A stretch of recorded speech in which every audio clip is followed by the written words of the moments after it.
ghostly apparitions, UFOs, aliens, and mysterious creatures lurking in hidden depths around us. These are the mysteries which baffle, yet pique our curiosity.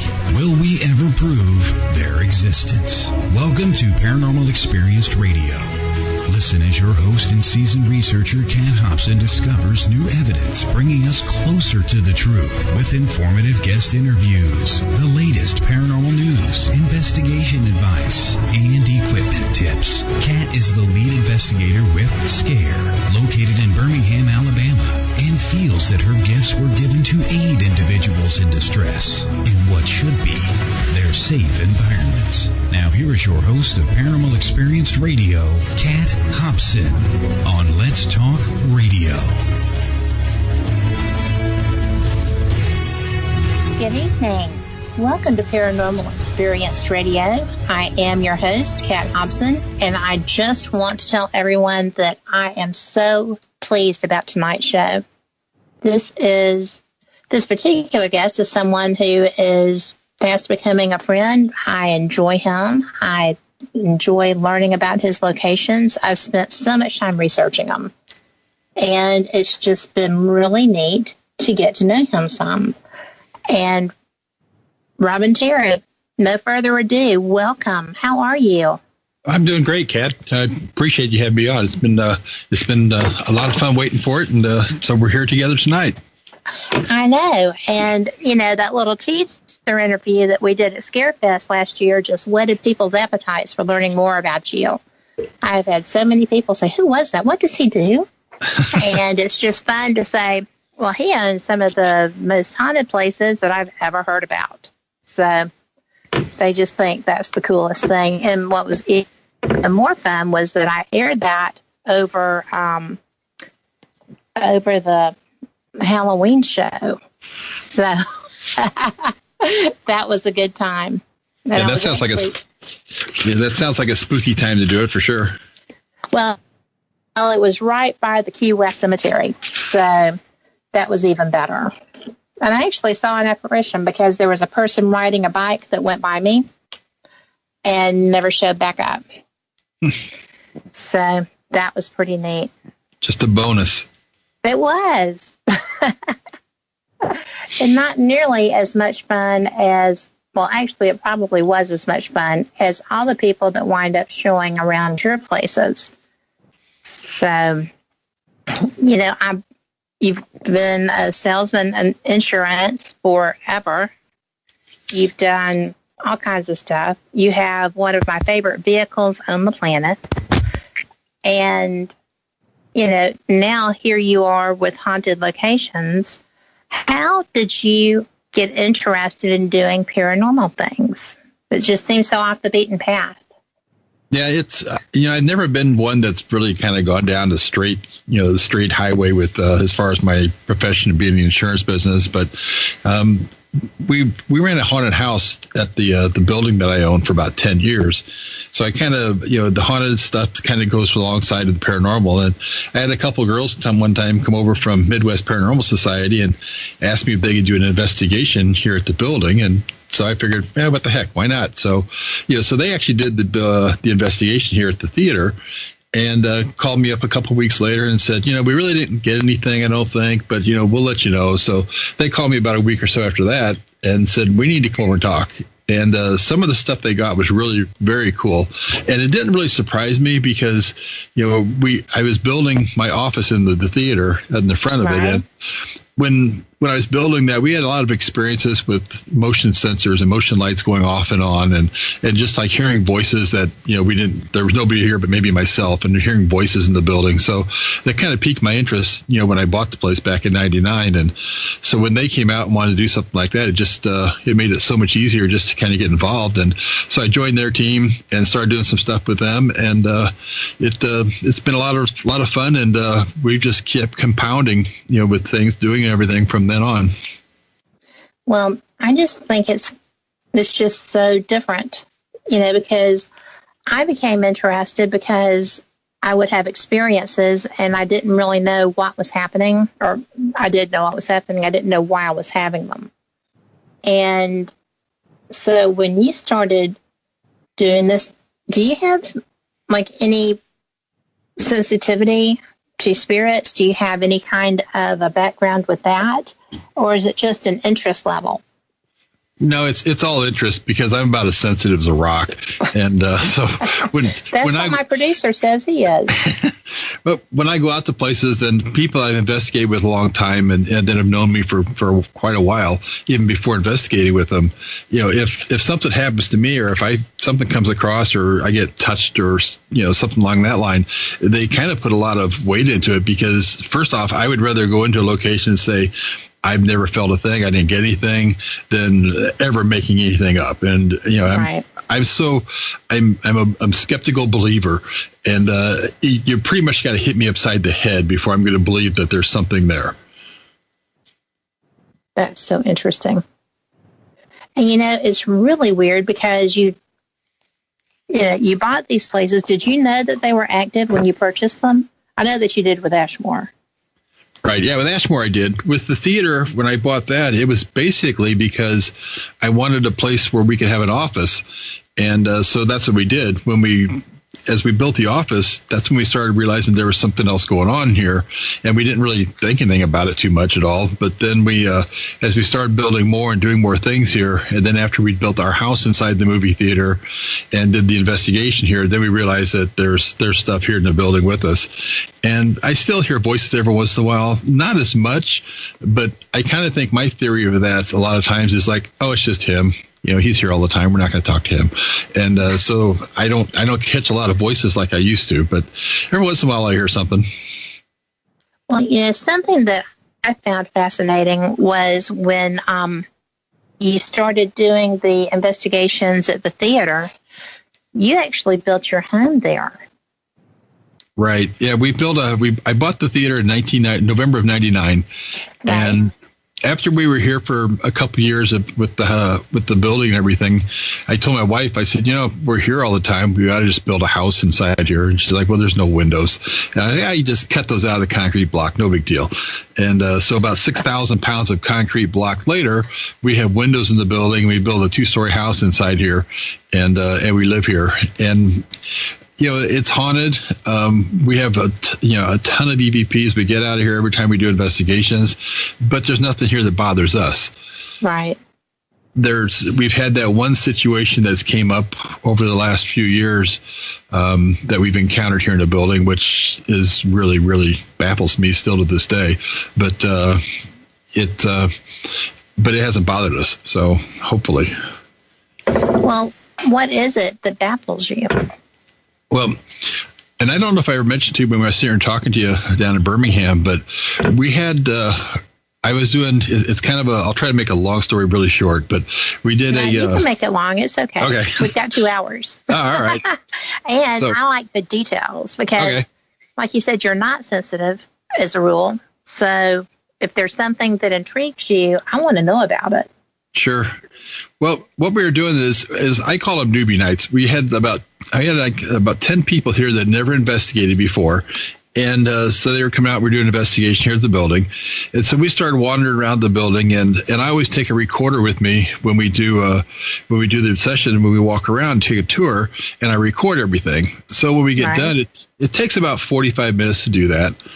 And when we're finished, I set up a system where I've got 12 headphones all plugged in together that everybody can listen at the same time. And we'll come back and listen to that recorder, and we just listen for, we picked up any EVPs on there. So while we're doing that, which is going to take another 45 minutes to an hour, there was 3 friends of mine here that are sensitive and psychics, and they said, hey, since you're going to be doing this, we're just going to wander around the building. And my wife said, my wife decided that she's going to take a walk with them because, as she says, what could go wrong? I'm with psychics that can see things. So they go into the building and they're walking through, and they get to one area, the first area they come to, and the one psychic said, I'm getting a feeling of digging. There's a lot of digging going on and digging. And he asked her, it's like, what's underneath here? And she's like, well, it's like basically down to the basement. Underneath the floor here is down to the basement area. And so he's like, all right. He's like, I'm also picking up on the Duke. And for those that don't know the the old actor, the Duke, was John Wayne.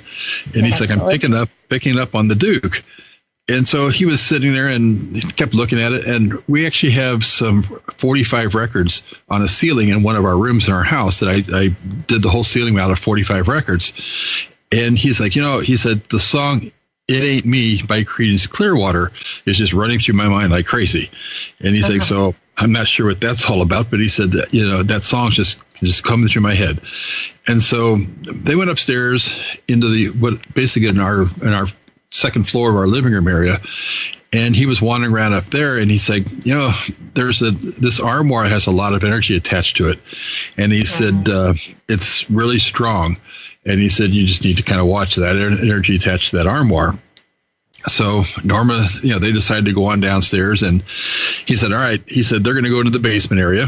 And he's like, all right, I know that you had a haunted house here.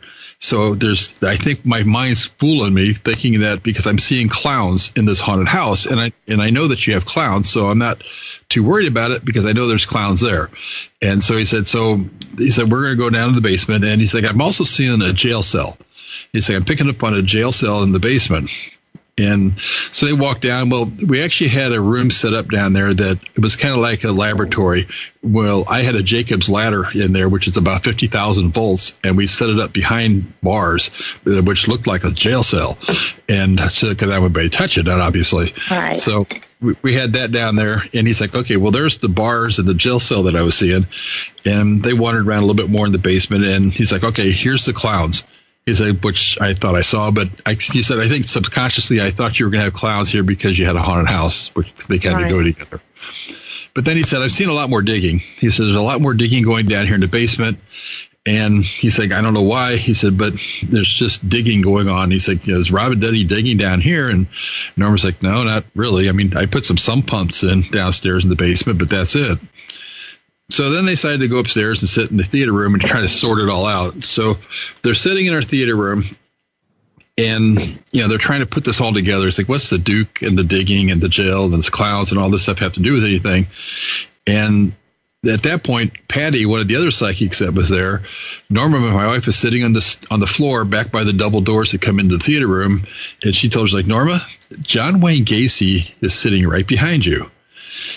And she's like, okay. He's like, he's not going to hurt you. And he's in shackles, but I'm not going to tell you what's around his feet. And she's never told us to this day. This has probably been like 5 years ago. And she's like, then the other two, Damon and Lisa are like, what's John Wayne Gacy doing here? And he's like, but Damon's like, well, it kind of makes sense now that I'm thinking about the digging and the clowns and the jail cell and everything. That all makes sense to me now. He said, when now they put it all together, but it's like, it still doesn't make any sense.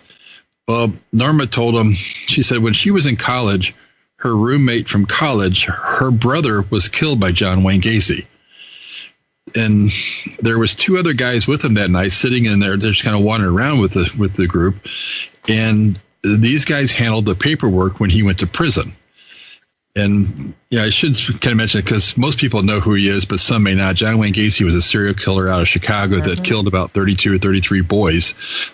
He used to dress up as Pogo the Clown and went to do birthday parties and kind of got to know some of his kids and everything through some of that situation, though. So, so they were seeing John Wayne Gacy, this clown figure there. And then Norma said, well, the armoire that you upstairs that had so much energy to attach to it.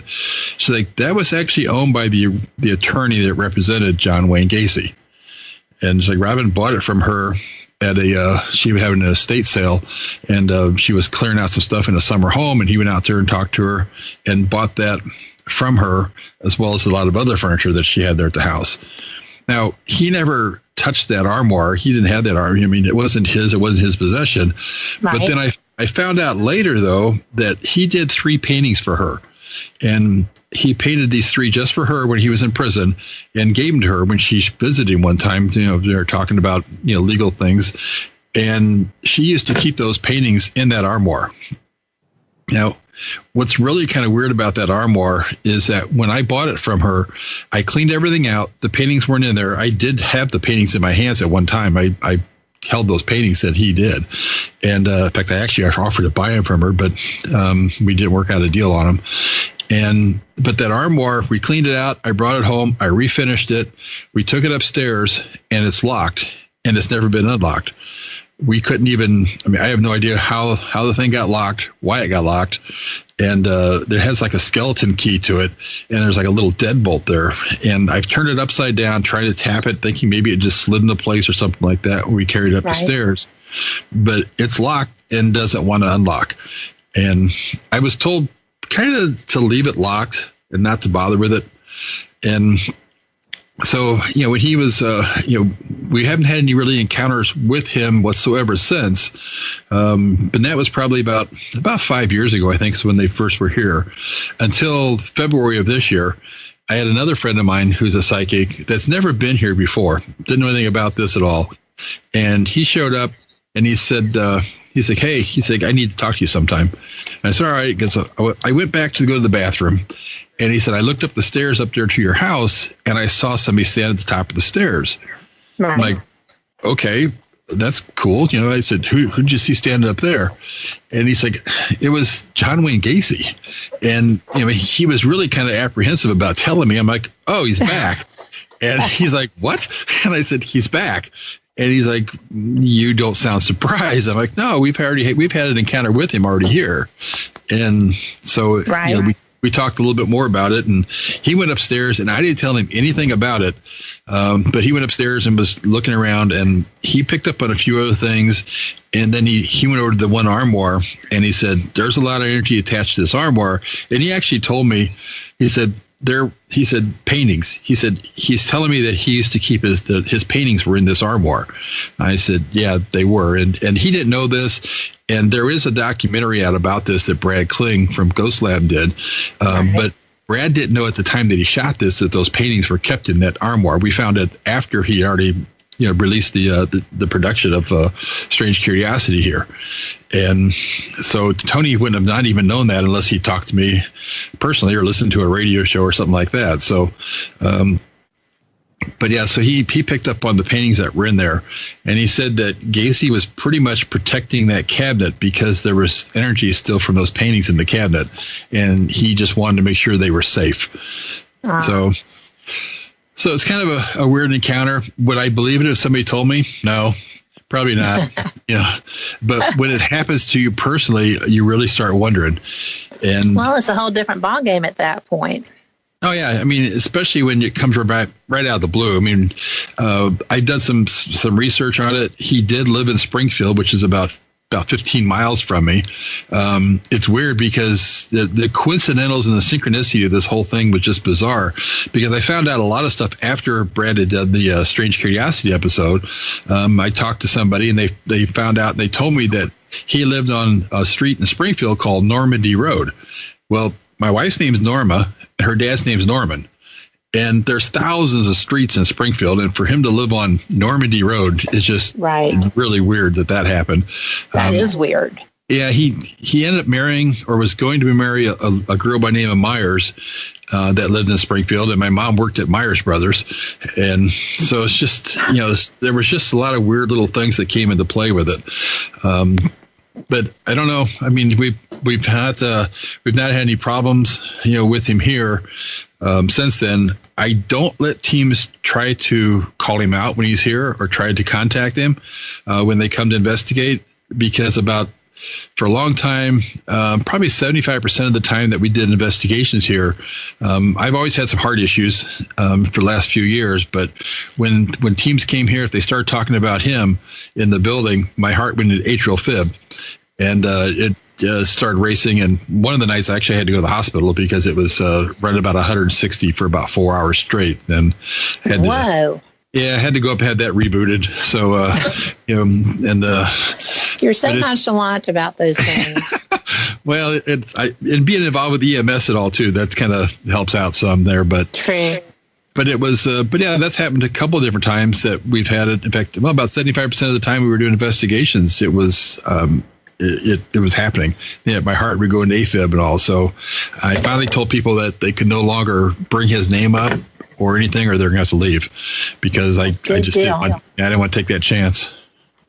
Well, we are coming up on our first station break. This is going to be about 3 minutes. Excuse me. And we will be back on the flip side with more from Robbin Terry. See you then. When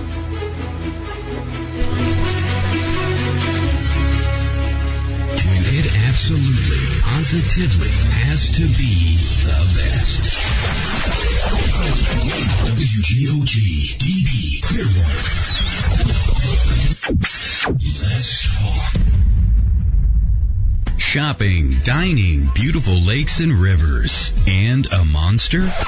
Welcome to Braxton County, West Virginia. Centrally located, Braxton County, West Virginia is the ideal place to visit. Natural beauty and recreation abound with 2 beautiful lakes for easy kayaking and canoeing, and many hiking trails. Did we mention the Flatwoods Monster?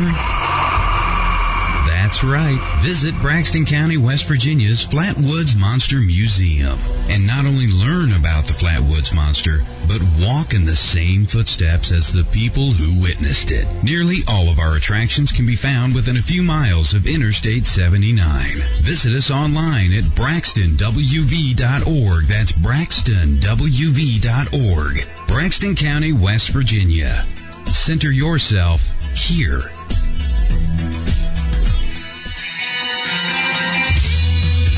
Your Monday nights just got better. Tune in to ParatalkRadio.com.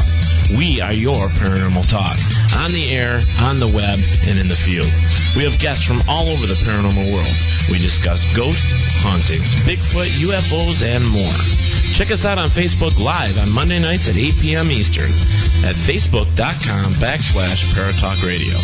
Remember, wherever there is darkness, there is always the light. ParatalkRadio.com. If you've ever wondered what your dog, cat, bird, or any other animal is thinking or trying to tell you, now's the time to crack their code. Make this year the year you learn telepathic animal communication and begin using the intuitive and psychic abilities we all have to connect with other species. The free website Speak Good Human is the perfect place to start. Speak Good Human is the internet's largest free animal communication practice site. It features tips, advice, how-tos, and more than 100 animals ready to help you practice and build your skills through telepathic conversation. And each February and August, you can join the thousands of other learners worldwide for the Animal Communication Practice Challenge, when you'll get daily encouragement, inspiration, and camaraderie as you pursue your dream of talking with animals. Get in on the conversation at www.talktoanimals.weebly.com. That's talktoanimals.weebly.com. Or Google Speak Good Human. Not only will your companion animals thank you, but you'll finally be able to hear it.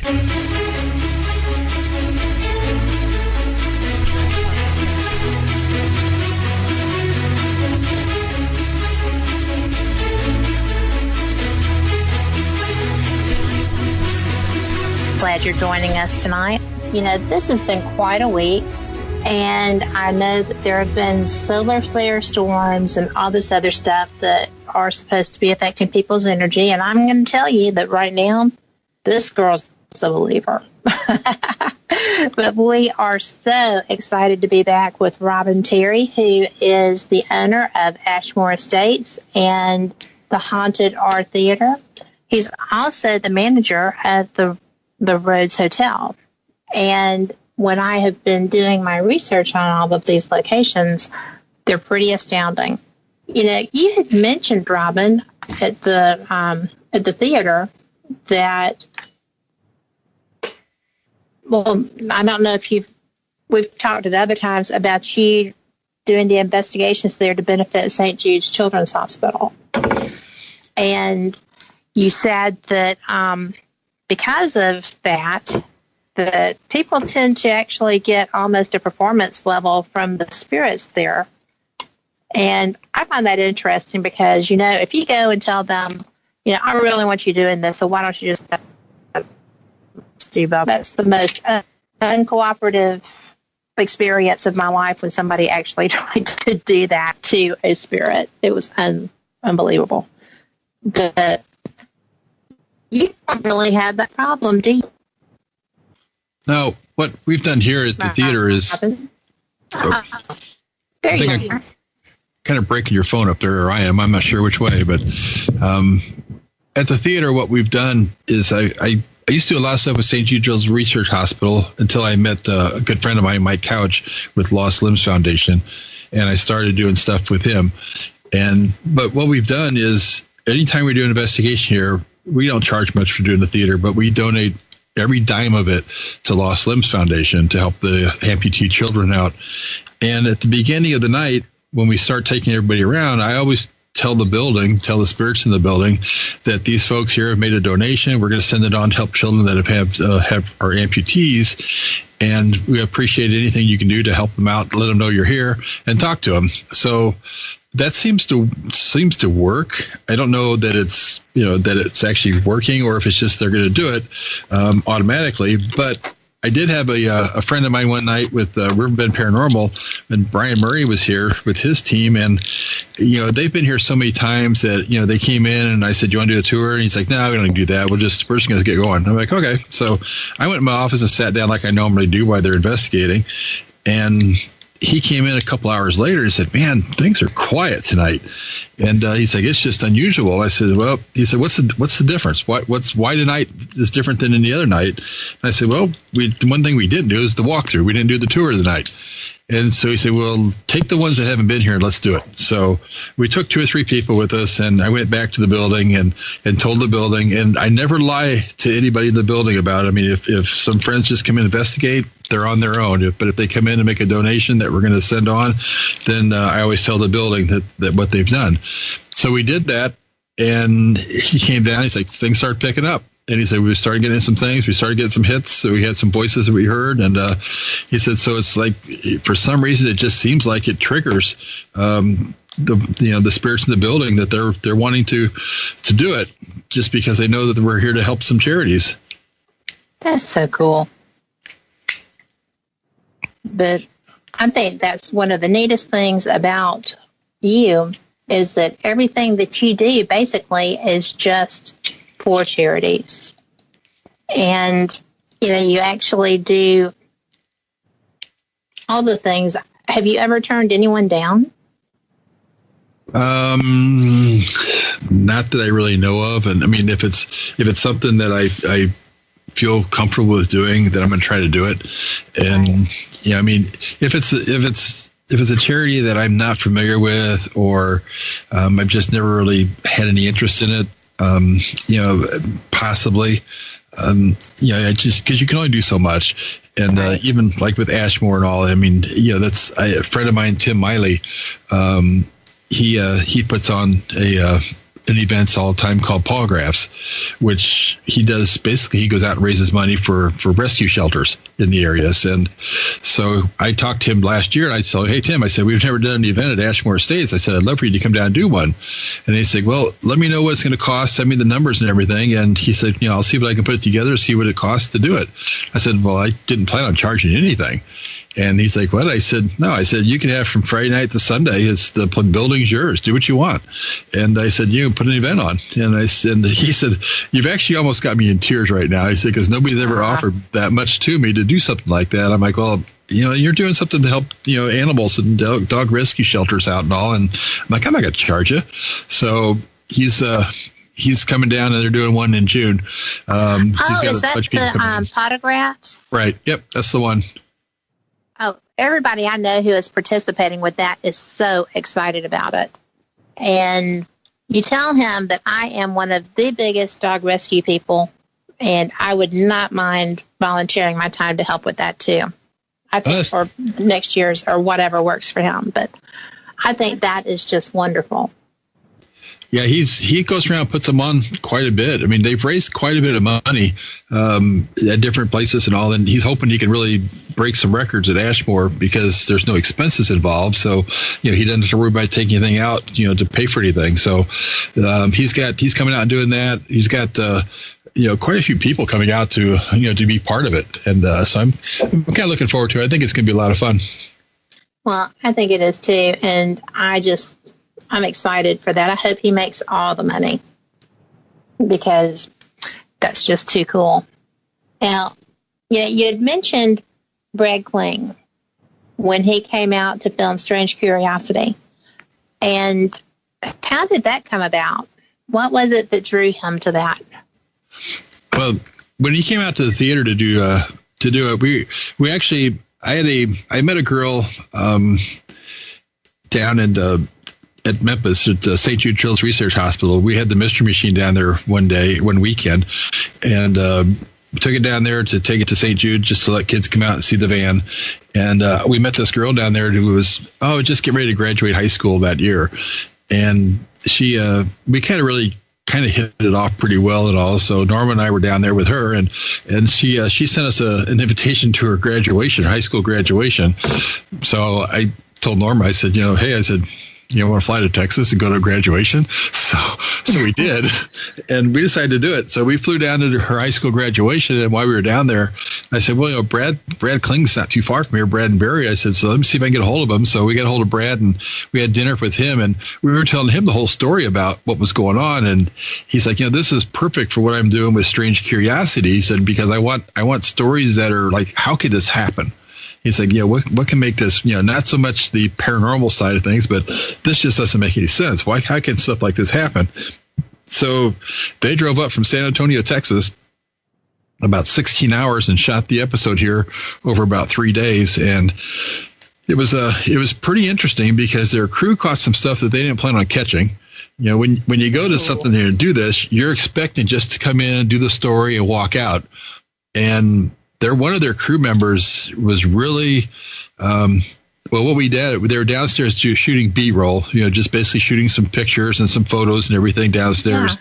Yeah. And while they were there, I have security cameras throughout the building. And in the area they were shooting, they were talking about putting dolls up and showing different dolls, because I have a collection of dolls, and so they were going to take pictures of these dolls, and they're talking about which one should we put up next. And there's a voice comes through my security cameras that we captured that says, "I'll show you one." And really? It was as plain as day. And I mean, you didn't have to do anything to it whatsoever. It was just a Class A EVP that came through my security cameras. And because while they were down there shooting, then a couple of days after they got done shooting down there, I went upstairs and started listening to everything just to see if anything picked up by chance. And sure enough, that popped up there pretty quick. And so Gio that was here, he was their photographer, and he basically just said, he went back to the back of the building and sat. He said, I've done abandoned hospitals. We've done, places that were just desolate, just nothing there whatsoever.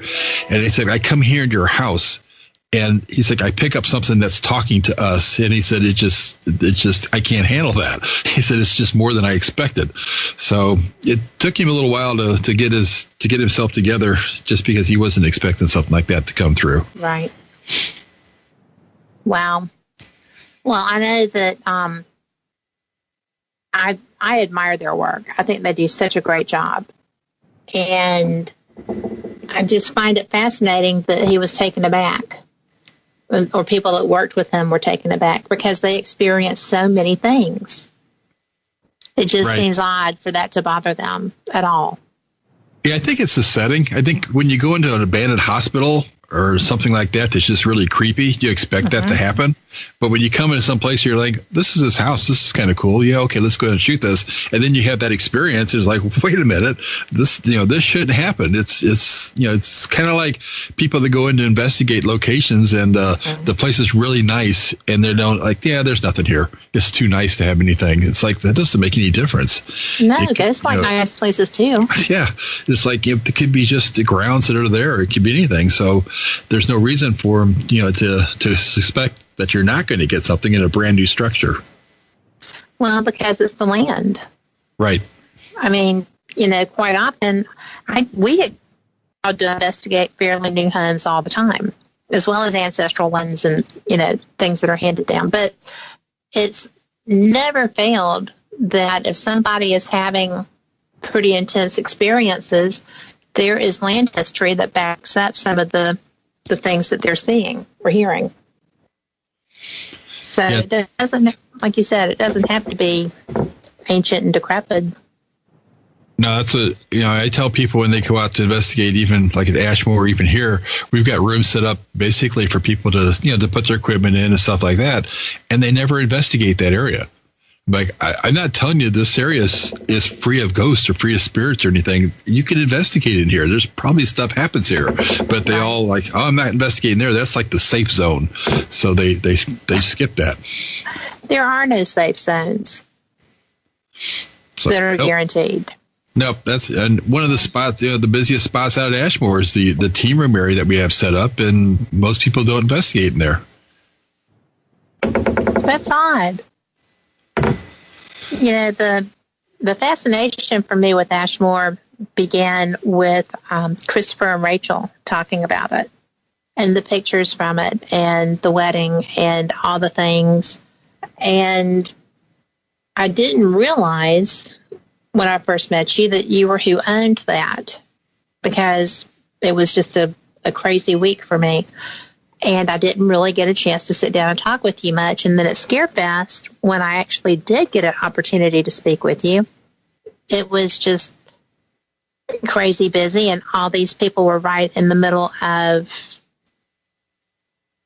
trying to get pictures and get conversations and get autographs and get information for bookings and stuff. And everybody was busy there. That was a busy con.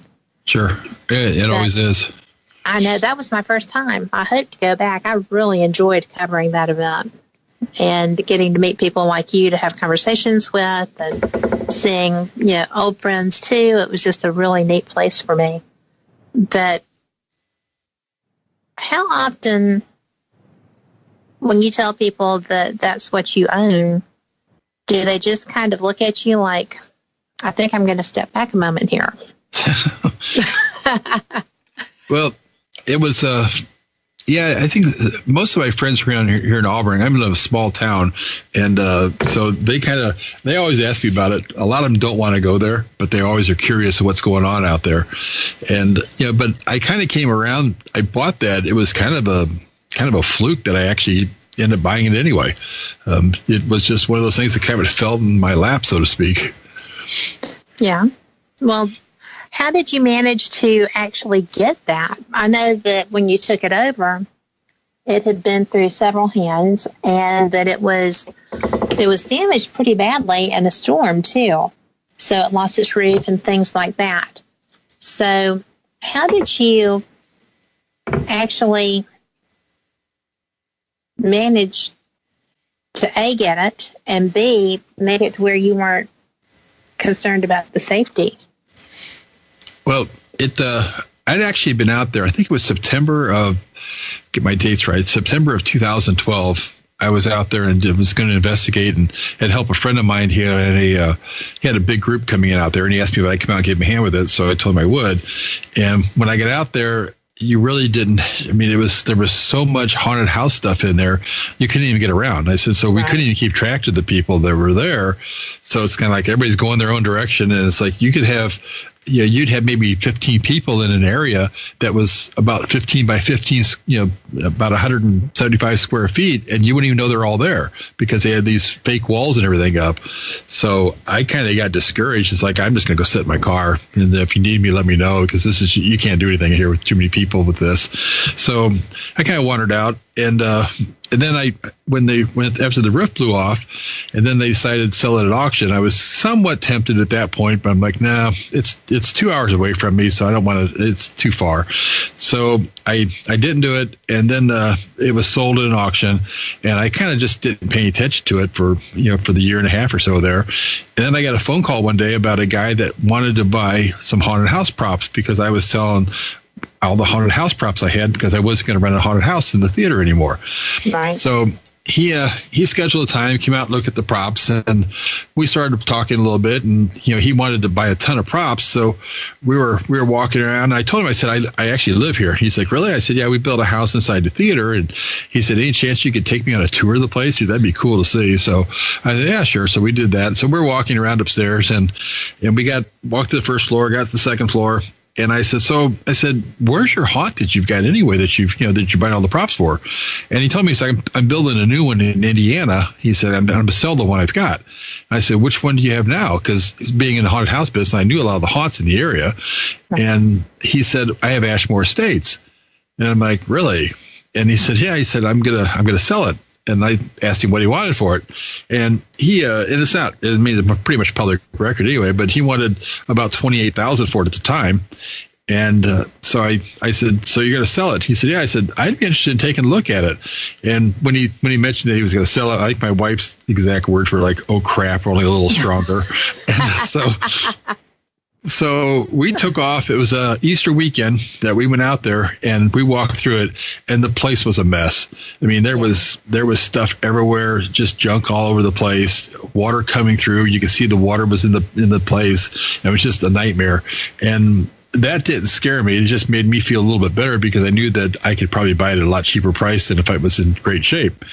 Well, sure, yeah.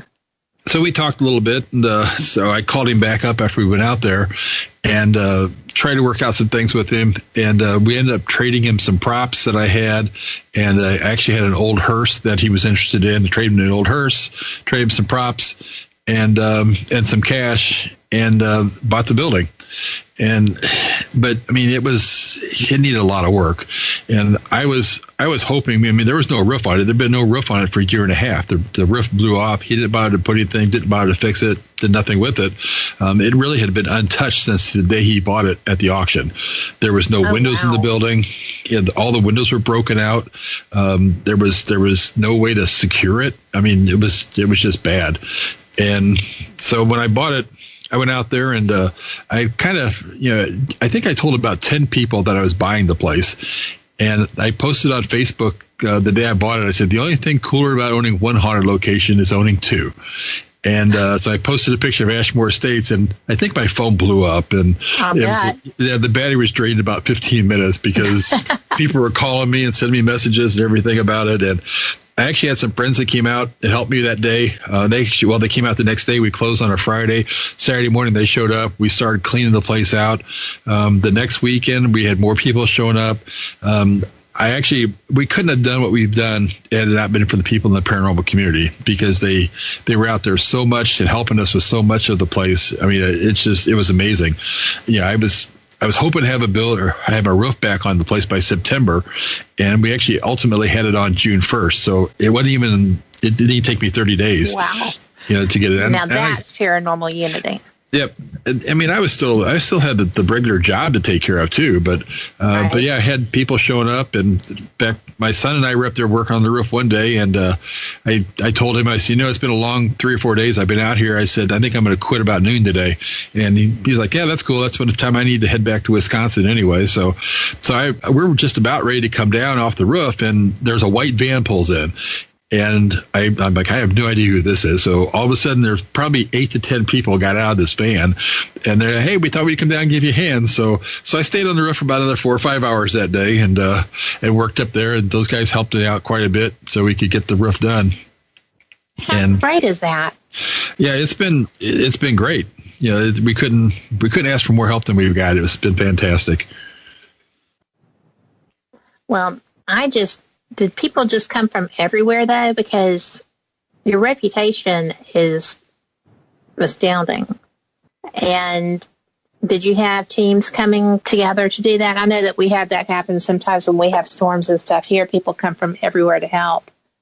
But were they just so excited to be able to help you? I think a lot of them were there there was one day we had, I think, 22 people show up, and I think I knew 6 of them.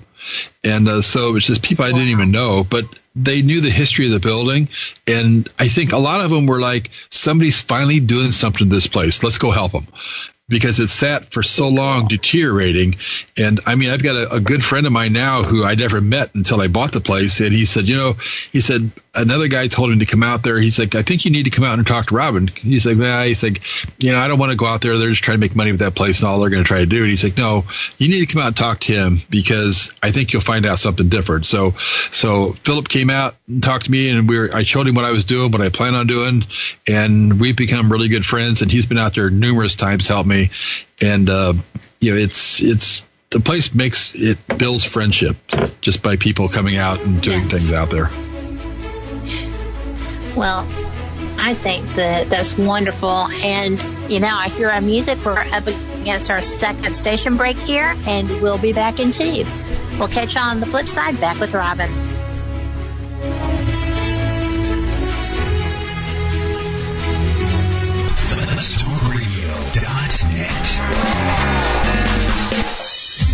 Since 1948, Fate magazine has delivered a one-of-a-kind reading experience, covering everything from psychics, UFOs, paranormal investigations, and more.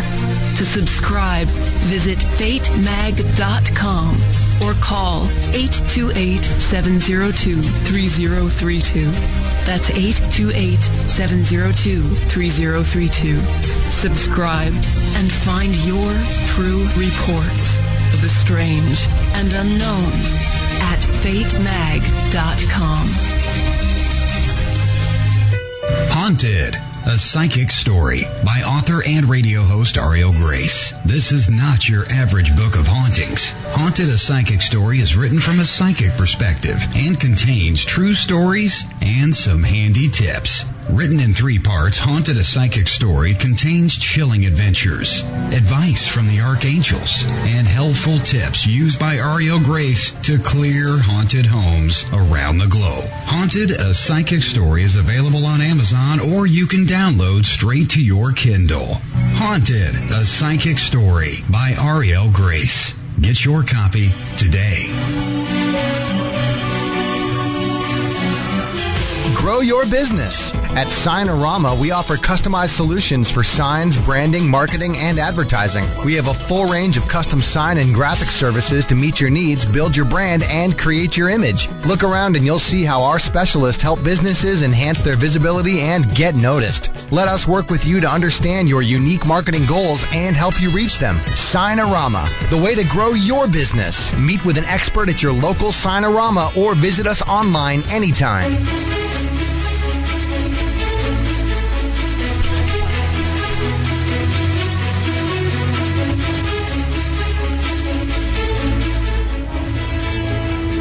I am Kat Hobson, your host, and I am having the best time talking with Robbin Terry. Robbin owns haunted locations in Indiana, and he is, that's right, Robbin? Yeah, well, the Rhodes Hotels in Indiana. And actually, I don't really necessarily own that. What I did is Lost Limbs Foundation. It's a great charity I do a lot of work with and help with. And Mike Couch is a super friend of mine. And when that place came up for sale, they couldn't afford to buy it. And I was looking at the idea of possibly trying to do something to help them down the future. So what I did is I basically gave Lost Limbs Foundation the money to buy Rhodes Hotel. And what they're doing then, it's a no interest loan. They're just paying me back as people come out there to investigate and book the place. So I put out the money to buy it. So do I own it? No, not on paper, because Lost Limbs does. But right. My agreement with Mike is that I kind of help run the thing until I get my money back. So then he tells me pretty much to go away if he wants to. Well, I don't think he'll do that. I think he appreciates you too much. But, yeah, he told me he wants me to stick around even when I'm paid off. So, well, I would think so. I mean, you really do so much really great work. And, my husband, who is not interested really or even involved much beyond helping me review evidence on occasion, was listening to me talk about you. And he was just kind of surprised and thought you were just way too cool, which seems to be the general consensus. And, he's excited about me coming up to Ash Bash because of helping with, your fundraising. And I just love the idea of doing that. And I would not mind to help, helping you promote some of that stuff with the show too. So we'll talk about that later also. Oh, sure. That'd be great. Appreciate it. Well, you do good stuff. Yes. One of the women from my Paranormal Experience Investigations is in chat, and she is so excited to join you in September. And she's coming with you? She is. I have 7 of us who are coming, and it's going to be so much fun. We should be 8. We probably will be 8, but we're trying to. One of them wants to finish her dissertation instead of come investigate. Can you imagine? Where she needs some priorities in line. I know. What is wrong with her? I never thought I would get her out of town the weekend before her daughter's wedding either, but she's going with me. We're going up to Ohio to do an investigation. So I'm pretty excited. That's the Prospect Estates. So Prospect Place Estate, I think is the name of it. And that is something that we just decided that we're too far away to actually work as a team, but to be able to go and travel to investigate places that are notorious or just interesting was something we could manage probably. So you're up. Yep. It's going to be so much fun. Yeah, you'll have a good time. I mean, most of the teams that never came out of there and tell me they were disappointed. A lot of them that come out there tell me that when they leave, it's like, in fact, that before they even review anything, they'll tell me that if they didn't get anything, that's fine with them, because we've done some things out there to try to make it so much easier for people to investigate than what other locations have done. So, I think what makes a difference is there's not a lot of places that are owned by people that do paranormal investigations themselves.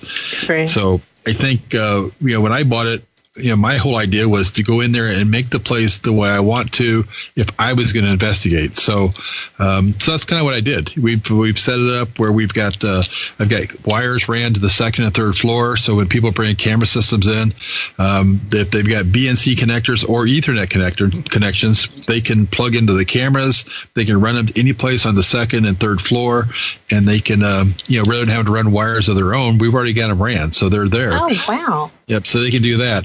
I put a sound system in, and a lot of people kind of questioned that, or I had a couple people question, why are you putting a sound system in so you can try to fake stuff or something? And I'm like, no, because I put the amplifier in the team room so that anybody that's there knows if the amplifier's on and they can hear it.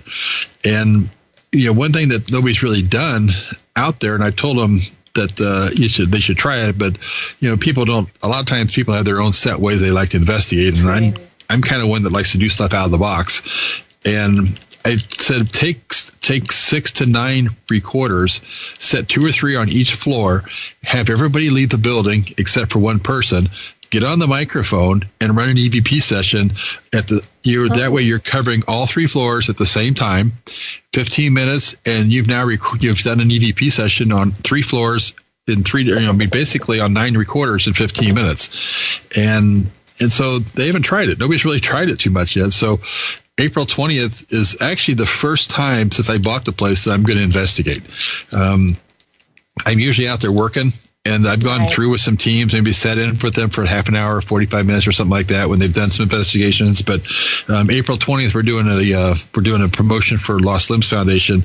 They're going to be Dave Glidden's coming out. They're going to do a live stream the entire night, and we're going to try that, and we're going to have a male ask us questions, and we're going to have a female ask identically the same questions, and see if there's a difference in response, and find out where it's happening at. Because one thing that I talked with Brad Kling, and one thing he does is that he'll listen to when he does EVP sessions, instead of going through every room in a building and doing 30 minutes here and 30 minutes here, he'll do whatever he's doing, and he'll come back, do a walkthrough, listen to everything. He'll come back and listen to it all right then, and pick up, where did we catch something at? If we got it in this room, let's go back to that room and really concentrate on that room, because that's where we got a voice.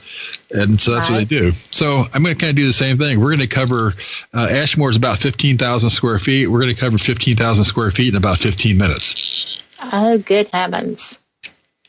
That is going to be so cool. And I actually was planning on coming up there for that and realized I had another commitment. And I was So, yeah. And because I am totally about doing something, A, to support Lost Limbs, and B, I didn't know that was going to be your first time ever investigating there since you bought it. That's huge. Yeah, that's what I told Dave when we were talking, and he said something. I said, "You want to join us? You can." And I'm like, I don't have anything going on that night, and since I know you guys are going to be there, I don't plan on working that day. I said, yeah, so I'll investigate. He's like, oh, that's cool. And I said, yeah, it'll be the first time I've done it. He's like, no. And I said, yeah. I said, actually, I've owned it almost 4 years now, but I said, I've never really spent any more than about an hour doing any type of investigations because, I mean, I usually come up there on weekends and I'll start working between 6 and 7 in the morning. Right. And I'll keep working until basically a team comes out there to investigate. And then I stop and leave. And so I'll work 10 to 12 hours a day out there working on stuff. And by that time, you just don't really feel like you spend a lot of time doing stuff. Well, and, they're so comfortable, I'm sure, with you being there as you are with them, that all you'd probably have to do is just put a recorder in your shirt pocket and start talking. I did have time when I was up working on some stuff, and somehow or another it got knocked off a counter while I was upstairs working. But in fact, that was the same day. I don't talk about a lot of personal experiences I've had out there. Actually, I don't mind talking about them, but I don't put them out there on the internet or on Facebook or something like that, because since I own the place, people expect you trying to promote it that way, and that's not me. But the day that the recorder got knocked off up there, and I'm not even sure how it got knocked off. All of a sudden, I use Zoom H4Ns, and they got knocked to the ground. So I'm pretty much trying to keep those things from happening because those are not cheap recorders. True that. But when I was up there, that was the only day that I ever felt that something was trying to tell me to leave. And I was hooked up electrical. There was no electricity in the building when I bought it, so I'm running some electrical stuff. And I was up there working on things, and it just kept getting stronger and stronger and stronger. And I kept putting it off and putting it off. And finally, after about an hour, I mean, it was like I was having problems breathing, and just like it was pushing me out the door and everything. So I'm like, okay, if you don't want me here, I'm not invited to your party, I'll just leave. And so I left. And in fact, I called my wife. I was headed down to Menards to pick up some material at the hardware store there. And I called her, and she's like, what are you doing? I said, picking up stuff down at Menards. And she's like, it's the middle of the afternoon. And I said, yeah. She's like, no, you do that at night. So why are you doing it now? And I'm like, there's something in the building that doesn't want me there right now. And so I'm leaving. Now, of course, when you tell people that, they're like, "Oh my God, it's that demon that that when the show is seen out there." I'm like, "No, I think it's probably something trying to protect me." And I look at it just the opposite way. You can look at it that it's something mean, something cruel, or you can look at it that there's some reason. I've been there for a month, nothing's bothered me. All of a sudden, they don't want me in the building. Maybe there's a reason they don't want me there, or maybe they thought I was going to do something wrong wiring wise, and they were trying to protect me to come back later and do it when I would be more open-minded about something. So I left and have not had that situation since, and that was May of 2014. Wow. Yeah, when we come back, we are going to have to discuss some of the shows that have come through there, because almost everyone has. And it's an interesting thing. I have a friend who worked at the Sally House, and friends who work at Trans-Allegheny and all these other places that everyone is just drawn to. And it's always interesting to hear their perspective when they're having a discussion about random things. So it's just one of the things that fascinates me, because people have reactions to their investigation techniques, and sometimes it's a positive, sometimes it's not, but it's just an interesting and fun thing. But I love that the spirits there were trying to protect you, even if it was from yourself, because you just weren't fresh and you were working with electricity. Right. We do have a question for you. And what have you found to be prevalent as far as the activity, historically speaking? And that's from Terry in chat. Yep. We've ran into a lot of times out there where we have a young female. We know that there's a young female in the building. And I shouldn't say we know that. That's what she's representing herself as. Yes. I'm kind of one of those that thinks that there's no way to tell exactly who that is. So I don't like to use names, and I don't like to say that this is exactly what it is. But there's a young female that shows up a lot. And she's had a lot of encounters with people. They feel young female hands in their hand. They hear mommy a lot. They hear a young child.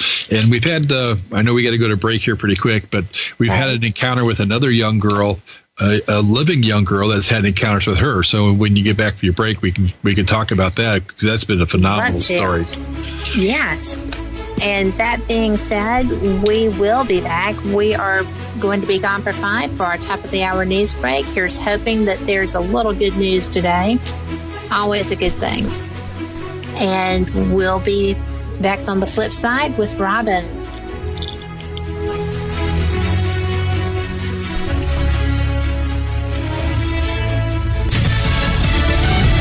Uncovering evidence. I'm Lisa Lacera, Fox News. Federal authorities in Austin, Texas, finding a recording of a so-called manifesto by the suspected serial bomber. Fox's Steve Rappaport has more live. Lisa, Austin Police Chief Brian Manley says he considers a cell phone recording of Mark Condit to be a confession. He does not at all mention anything about terrorism, nor does he mention anything about hate. But instead, it is the outcry of a very challenged young man talking about challenges in his personal life that led him to this point. The 23-year-old blew himself up as SWAT officers closed in on him. Authorities have yet to determine whether Condit acted alone in the bombings that killed 2 people and injured 4. Lisa? Steve, Republican Rick Saccone conceding the special congressional election in southwestern Pennsylvania to Democrat Connor Lamb after the GOP considered a recounted legal action. Lamb led by about 750 votes in an upset in a Republican-held district. President Trump won by 20 percentage points.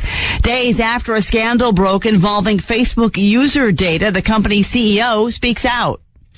Zuckerberg wrote, "If we can't protect your data, then we don't deserve to serve you." He says he's been working to understand exactly what happened and how to make sure it won't happen again. But he notes the way that a data mining company like Cambridge Analytica got all of this Facebook user data 4 years ago is no longer allowed. Back then, when the UK company wanted the data, they could get your friend's profile information if you accepted an app or quiz. That's no longer the case. Zuckerberg says the guy who invented the quiz then violated Facebook's old terms by selling it to a third party, in this case, Cambridge Analytica. Fox's Jessica Rosenthal. Cambridge Analytica whistleblower Christopher Wiley tweeting that he will testify before U.S. House and UK Parliament committees. Fox News, fair and balanced.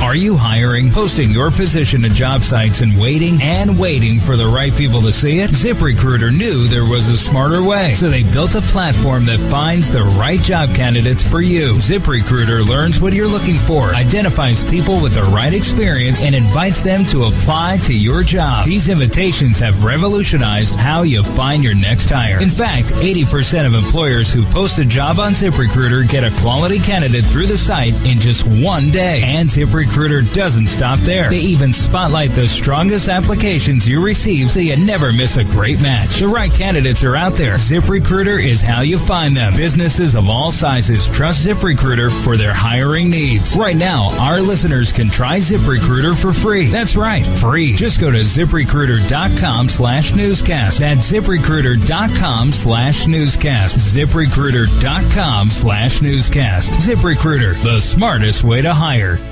A spring nor'easter pounding New York and New England. New York Governor Andrew Cuomo with a warning to utility companies. Utility companies have to adjust for that reality. Parts of New England expecting up to a foot of snow. Millennial parents more willing than ever to choose baby names that are gender neutral in an attempt to head off sexism and an effort to embrace gender fluidity in their children. The parenting site BabyCenter.com says they're definitely seeing more conversations about it. The Social Security Administration puts out a top 10 list of popular baby names every year based on its registrations. Traditional boy and girl names still dominate, but more neutral names have broken through to the top 1,000.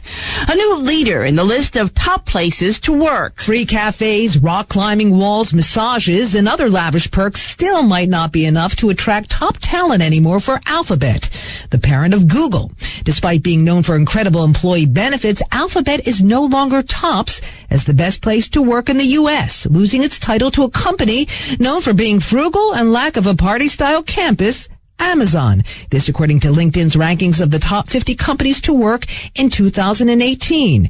An editor with LinkedIn notes that Amazon's ascent reflects employees' drive for purpose in what they do every day, as opposed to simply a hope for lucrative pay and extravagant benefits.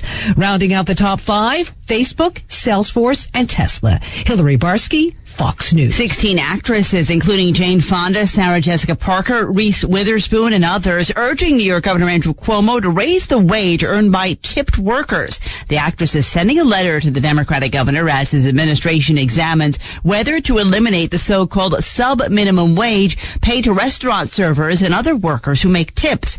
Cuomo has called for hearings on the tip wage to be held around the state. Lisa Lacera, Fox News Radio. We interrupt our scheduled programming to bring you the following conspiracy theory. Humpty Dumpty was pushed. WGOG DB Let's talk.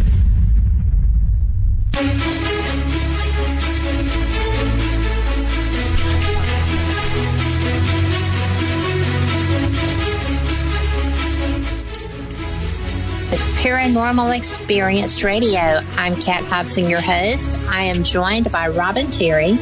Robbin is just a fantastic person who happens to own a couple of great haunted locations. One is Ashmore Estates, and the other is the Haunted Art Theater, but the Rhodes House falls in there also, Rhodes Hotel. Is that correct? Yep. Yeah, we actually helped Lost Limbs Foundation. We gave them the money to purchase Rhodes Hotel, and it was something we decided to do just to help kids or amputee children. I kind of look at this sometimes that down the road we're not going to live forever. And, I've had a lot of heart problems, so I wanted to see something that could be done down the road whenever I'm gone. So I basically loaned them the money to buy it, and then they're paying me back with the investigation money and things like that. But at some point, it'll be all theirs, and every dime that comes into that just goes straight out there to help amputee children. I just think that's fantastic. I absolutely do. And before we went to the break, you were discussing a young girl who is one of the spirits, or should present as a young girl, one of the spirits in Ashmore Estates. Right. We had there was a young girl that died just before her 5th birthday. Then this was in the older building before the current building was built. So this was, I think, I'm terrible with years, but I think around 1880 or someplace right in that time frame. Her dress caught fire and she burned up in a fire. Now, that's not an urban legend, because we actually had the actual obituary that talks about the girl that died there at the fire. And wow. So she died in that fire. The fire did a lot of damage to the building. It didn't ruin the building completely. They kept it up for 30 years, which is another story. But then this girl perished, and she was buried at the Ashmore Cemetery in Ashmore, Illinois. And her headstone is still there. We've got a picture of it on our website.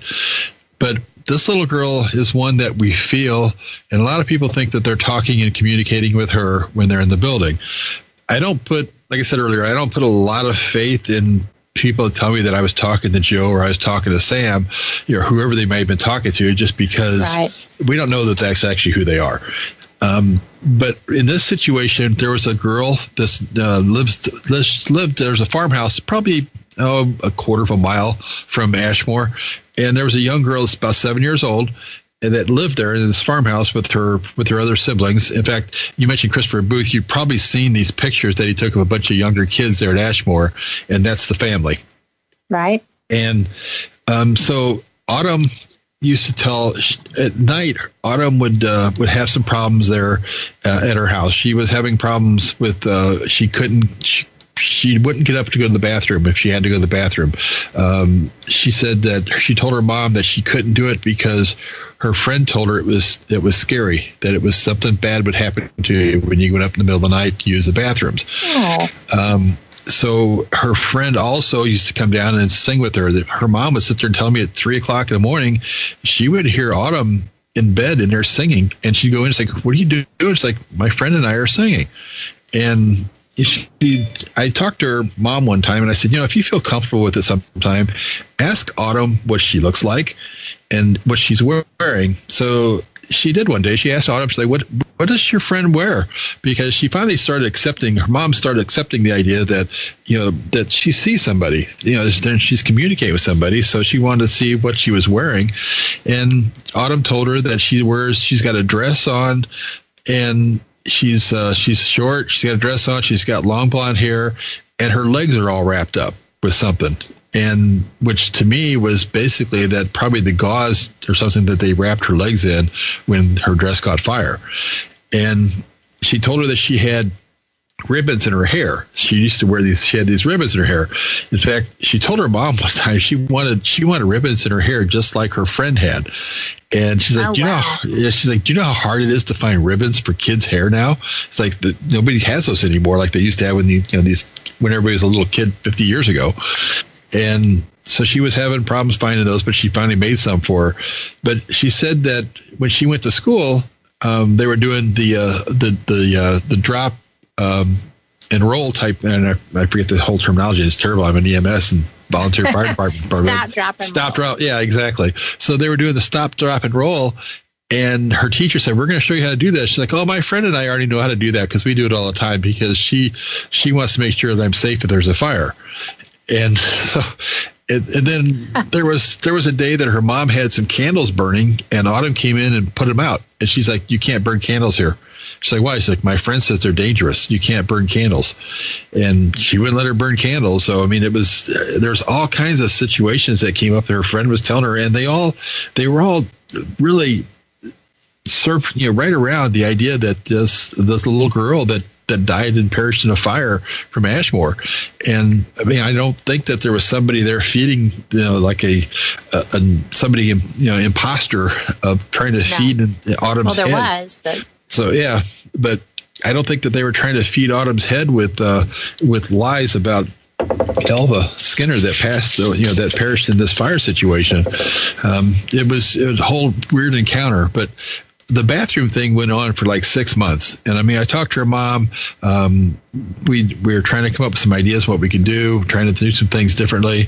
And finally, one day when they were out doing a photo shoot at Ashmore, Rachel Booth, she was dressing Autumn, and she said, well, we're going to go down and change clothes. And Autumn said, I had to go to the bathroom. And she's like, well, we'll go downstairs and change clothes, and you can go to the bathroom. She's like, but the bathrooms aren't safe here. And she's like, yeah, they are. And she's like, no, that's not what my friend says. Like, honey, they're safe here. I use them here. It's like, they're safe. And she's like, are you sure? So I took her down to the bathroom, and she came out. Yeah, there's nothing wrong with the bathrooms here. So at that point on, she never had a problem at home. So for almost 6 months, she was having this situation at night, every night, either not going to, getting up to go to the bathroom and wetting the bed or something. And so in, just a matter of minutes, it was solved. So it was kind of nice that Rachel was there that day to help that situation out. Well, Rachel's kind of a special person anyway.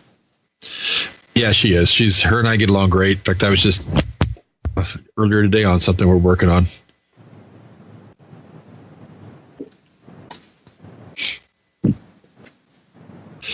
But Rachel's a super person. She's really helped us out a lot there at Ashmore, and we enjoy working with the kids out there. We actually have a day out there that we'll do coming up in May, that we have a Children's Day, that we have children come out there and we talk about the paranormal with kids and talk to their parents and everything. Well, that's really cool. That has to be unusual for a haunted location. Yeah, it is. We've caught some flack about it, but about having a Children's Day at a haunted location, but I kind of look at it this way too. If you can take kids and you can basically train them or really talk to them about what you do and don't want to do at these locations and how you should respect the location and the spirits in the building and things like that, I think you can help the kids out more so than hurt them, by far. Well, I think so, too, because the experiences are real and the interaction is also real. So if you can help without terrifying someone, it's got to be a good thing. Well, and there's so many kids. I mean, the kids are going to do what they want to do anyway, even if parents don't tell them. We were all kids. We all did things that parents will tell you, you can't do that. And like, okay, that's just more of a reason why we're going to do it. So if you can go out and, if you can go out and, if you can go out and help them. Plus, I think we're helping the adults because like in this family here, mom didn't know how to handle this situation. And so I talked to her quite a bit. A couple other people talked to her and she felt more comfortable with it as it went on and just kind of accepted it as a way of life after that. And I think that's what we're doing with the parents. We're training the parents as much as we're helping the kids. Absolutely, you are. And we charge a small amount to do those events, but what we end up doing, we donate 100% of that to Lost Limbs Foundation. It's all done during the day. It's not, we don't go out there and try to scare kids or anything like that. We just have a good time with them. We talk about equipment that we use. We talk about things there, and the kids have a blast. We have 20 to 25 kids show up each time we do one. That many? Really? Yeah, I've got two teams, Riverbend Paranormal and Paranormal Free Agents, that come up there and run the thing for me. They donate their time, and we'll have 20 to 25 kids, and then we'll have their parents show up. And so, we may have 50 to 60 people there sometimes on a kids' day, just want to listen and want to hear what's going on with the paranormal. That is the coolest. I mean, that's a surprising number of children being taken out to participate in a paranormal event. Yeah, we did it one time in October. I think our first one was October of 2015, and I think we had 19 or 20 kids that day. And then we did another one in April of last year, and that went crazy. We filled that one up, and we did another in October. And so this year we're doing one in May and October again. And we have a lot of kids that come back the second time. They've been there before, and they'll come back again, and their parents come with them, and the parents love it. I mean, they have a blast with it because it's done during the daytime, which, contrary to popular belief, is a good time to investigate. Well, sure it is. Everything's still there. Yep. And even more so in locations like mine, because, with a poor farm, at night they were sleeping. And so why would you not want to come out there during the day? Yeah. That's just so cool, though. I mean, just to actually get it grooving and have everything happening that way. Don't you find that there's more activity or it's more visible during the day? Yeah, I think, during the day, that's what I've had most of my experiences at Ashmore, because I'm not out there at night. So most of mine is all during the day. The coolest thing I've ever seen in my life was during the day of 2:30 afternoon while I was on an EMS call with our fire rescue here in town. And, so it doesn't have to be at night. People are missing the boat by not investigating during the day. Absolutely. I know that I go to SLOS all the time during the day because it's easily visible. If you go down to the tunnels, you can see everything that's happening. And, pardon me, and it's just a neat thing. So, I like it. Yeah, there's a lot of people will tell me that, well, I can see shadows. I said, well, you can see shadows during the day. In fact, I don't know how you can walk into a completely pitch black, dark room and see shadows. It just doesn't. I've never achieved that well. Excuse me for the creak. That's just the haunted sounds background. But I am still working on these audio issues as we speak. But the thing for me is that I've never successfully seen a clearly defined shadow without lights with a night investigation. With night vision, yes. But when I go into the tunnels at SLOS during the day, I can see everything that's around me. And, I had a static cam just sitting on top of a box that I had forgotten about. And I got video of footsteps walking through water puddles going away from me. It wasn't just the normal drips. It was actually split. So I wouldn't have seen that if I was there at night. Well, we were out there a couple weeks ago. We did a tour during the day, and a couple of the guys that were on the tour during the day looked up and they saw somebody standing above in the one of the catwalk areas, and there's not anybody up in those areas, and but there was nobody there. But yeah, there was two of them that said they saw the same thing, and I saw somebody standing up there, and that was, I think we met out there at like 2:00 in the afternoon or something like that. So right. It was just during the day, just like other places. That's just pretty fascinating. And we are going to break, and we'll be right back.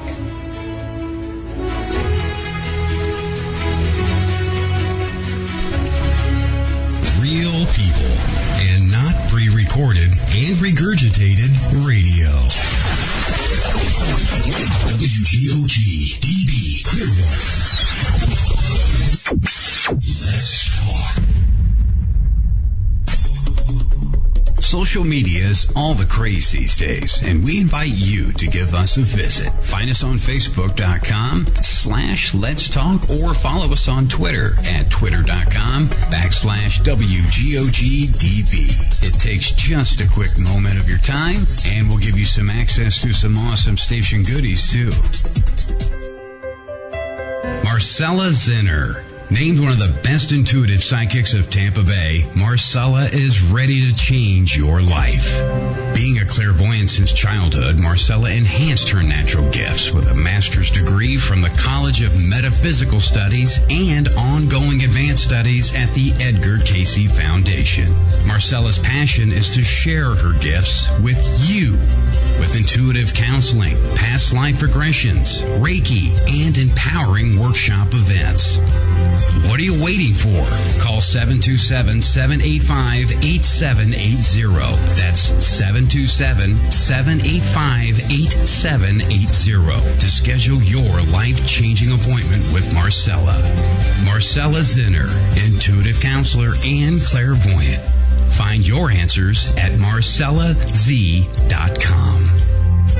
Haunted, a psychic story by author and radio host Ariel Grace. This is not your average book of hauntings. Haunted, a psychic story is written from a psychic perspective and contains true stories and some handy tips. Written in 3 parts, Haunted, a Psychic Story contains chilling adventures, advice from the archangels, and helpful tips used by Ariel Grace to clear haunted homes around the globe. Haunted, a Psychic Story is available on Amazon, or you can download straight to your Kindle. Haunted, a Psychic Story by Ariel Grace. Get your copy today. While the other stations are run from high-rises in the city, we're programmed from a little bungalow on Windtree Drive. Let'sTalkRadio.net.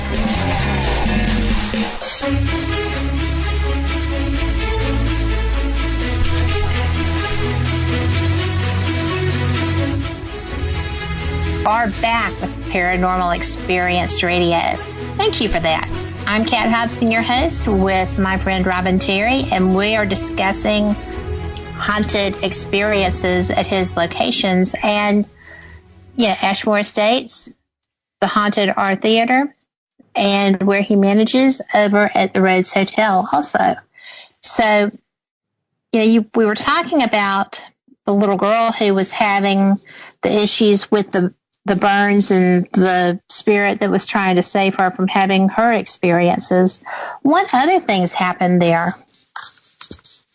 We've had, there's been other experiences at Ashmore with people. I mean, we've had one guy that just recently, he was investigating in one of the areas that's pretty much new to investigating. In fact, it's actually, no one ever investigated there at all until I bought the place, because you couldn't get into it. And he been investigating for, I think, 15 years or so anyway, maybe a little longer than that. And he was in the room, and they kind of have they have cameras on them when they're watching them in there and see what they're doing. And they told him, they said, if you don't feel like, they tell other investigators, if something's not right and you're in there by yourself, just wave your hand and we'll come and get you, because we're watching you. And that happened to him. He had some issues that came up, some problems that came up. He felt people almost like touching him and everything. And he got freaked out and raised his hand, and they came in and took him out. He's like, I'm not walking out here by myself. And wow. He was just it's really spooked him. So, but that's happened there. We've had, I was actually upstairs on the 3rd floor one Sunday afternoon And we had this when I first bought the building, probably in about June of 2014. And we didn't have all the windows closed in yet. There was pigeons up there, and I was trying to clear them out and get rid of them, and had a pellet gun up there shooting pigeons. And I heard footsteps coming up the back stairs. And then I heard a voice say he's up shooting pigeons. So I walked over the stairs, and there's nobody there. And there's only one other guy on the property. So I walked down to talk to him. I said, so who are you talking to on the back stairs? He's like, I haven't moved from here since you walked in the building. And so, I mean, I heard somebody telling me that I was shooting at pigeons. My wife's actually heard, and she kind of has her bubble that she doesn't want to really see anything or hear anything or anything like that. So she was walking downstairs one day, and she came over. She's like, so you want to tell me who this woman is? I'm like, what are you talking about? And she's like, some woman just yelled, hey, Robbin, and I'm the only female in the building. And I'm like, no idea. So they said, yeah. I said, I'm not sure. But yeah, she heard a female yell, hey, Robbin, while we were there that day.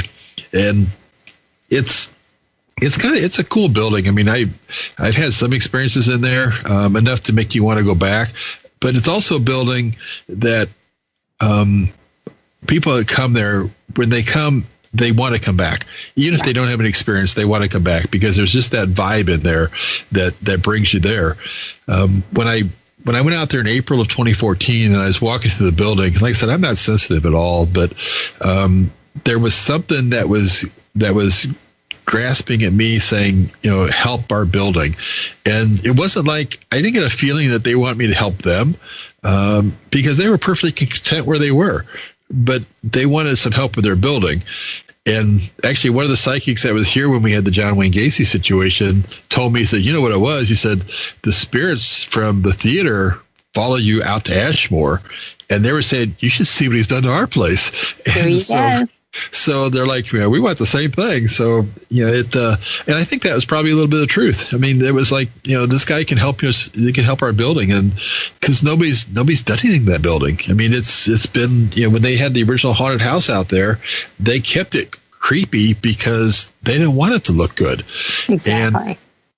And so they ended up, all the windows were broken out, and that was fine with them. They didn't care. And I'm like, I can't deal with that. So we covered up and put in 80 some windows when I bought it. And it was a lot of work, but we had the thing completely enclosed by the end of October 2014, and had all the windows in place and everything there. So we replaced a few of them since then because I like ones that I have now better than the ones that I had at that point. Right. But it's just you have to take a lot of pride in these buildings, and if you don't, they're just going to deteriorate. They're not going to be there. Well, I will tell you that I have been in places that had black mold that I didn't realize did until after the fact when I had respiratory issues. And, people laugh at Zach Bagans for always showing up with a mask on, but I'm a believer in them. I carry them in my equipment bag. And I like the fact that you do take care of your building. When you took it over, I have a problem with haunted locations that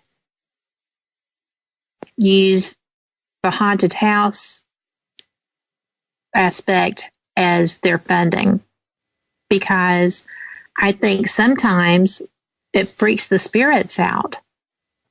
Especially if you have child spirits. And I have been through an investigation or two where when you went in to do the investigation, everything was still set up or was being set up because it was getting to be the season.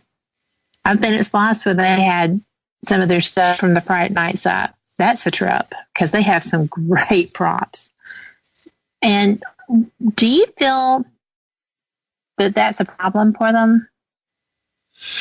I think I can't imagine them liking it. I haven't been to Ashmore. I was out there when they had all their prop stuff up, and I don't know that the spirits really paid much attention to it. I know from my own experience here at the theater that there was a couple times that the spirits in the building were interactive with the event that we were having, the attraction we had going on. I had a lady one day call me while she was over here on a Friday or Saturday night, and she called on Monday and wanted to know why I had a young child working our haunted house. And I'm like, I don't have any young kids working our haunted house. And it's like, I saw her down there. I'm like, ma'am, we don't have any young children. I said, my youngest is like 14 years old. Her dad's in the same room with her. And it's like, no, this was a young girl about 6 or 7 years old. And I'm telling myself, like, I'm wanting to argue with her, but then all of a sudden I realized, like, oh, crap, she's probably seeing the spirit of a child that we have here in the building that we know about. Right. And so I told her, I said, maybe one of those kids brought their sister with them. I'll have to find out. But I hung up the phone thinking, that lady just saw a ghost and doesn't realize it. So I think that sometimes it can be interactive. I wonder if she figured it out. I don't know. I never asked her, and I didn't, because I figured she's probably just going to think I'm lying to her. And right. But she was content with the idea that I was going to check it out and find out why somebody brought their sister in here.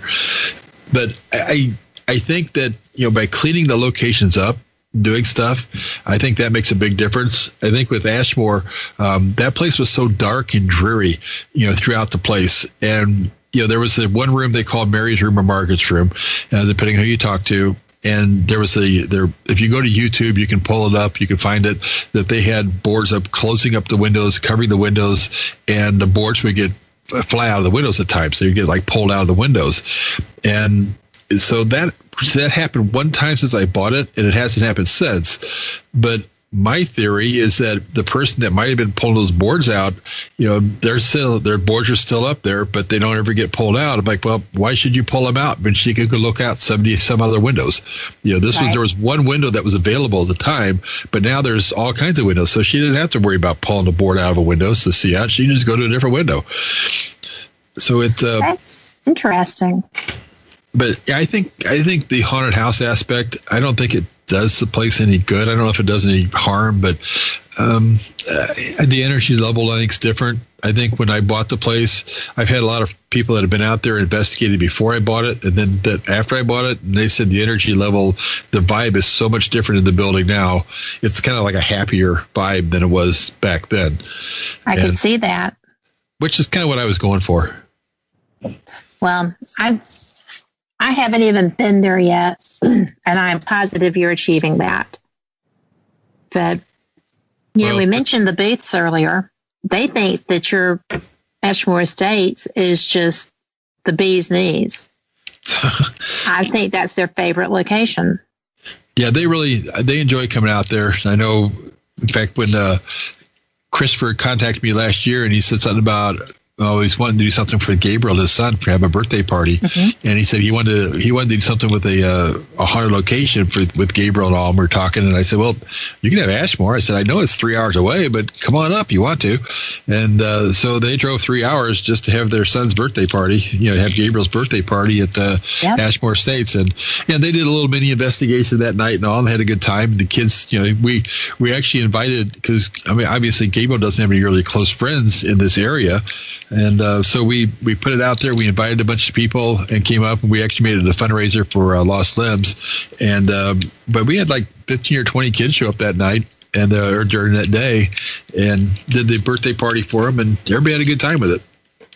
Well, the pictures from that were great. Y'all did a good job, because it didn't look like it was a creepy haunted location. No, and and during the day, I think it takes on a different vibe there day and night. During the day, it doesn't look like it at all. Not at all. Yeah, and you'll find out when you come up there, at Ash Bash. But during the day, it just looks like a big building that has a lot of old walls in it, things like that. But at night, it's like the building changes. It becomes a little creepier, and I think it's just because the lighting changes and the rooms look a little darker and all. And but it doesn't have that. It doesn't have that. I hate to use this word demonic, but it doesn't have that dark feeling. Right. It just seems like it's just a little bit, just not as bright and cheery as it is during the day. Well, I have some of Christopher's pictures. I bought several of them, because I thought his work shot there was so amazing. And, they're in my office, and they're beautiful, and they don't frighten me. The pictures of the children don't frighten me. I think that because they approach your place with such concern and compassion and love for it, that they would never perceive it that way.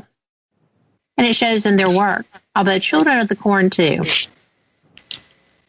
Oh, the Children of the Grave 2 stuff they've shot out there. Yeah, Children of the Grave, yes. Right. And he laughs because I don't watch horror movies, and yet some of my good friends produce these, and I do glance at theirs more than I do other people's. It's not my genre.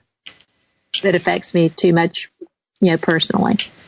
But their work that they did out there was astounding. Yeah, they've done a lot of nice stuff out there, and I mean the video that they shot out there for the movie they're going to release next year is just it's going to be crazy. I mean, it'll be really nice. They did a lot of stuff up at the Randolph County Asylum or Infirmary up there, and that's going to be they've just got some great locations to shoot in. It's going to look good. I wanted to get across to people also that Ashmore Estates was not an asylum. It was not a hospital per se. It was a poorhouse, right? Yeah, it started off as a poor farm, and that's what it was originally until 1959. And a lot of people don't realize that poor farms were basically, they sent people there that didn't have money. They may have not had the psychiatric means to go to a regular jail or something. So they sent them out there. You could have anything from a child like we've had there to a rapist in the same building. And they just stuck them out there.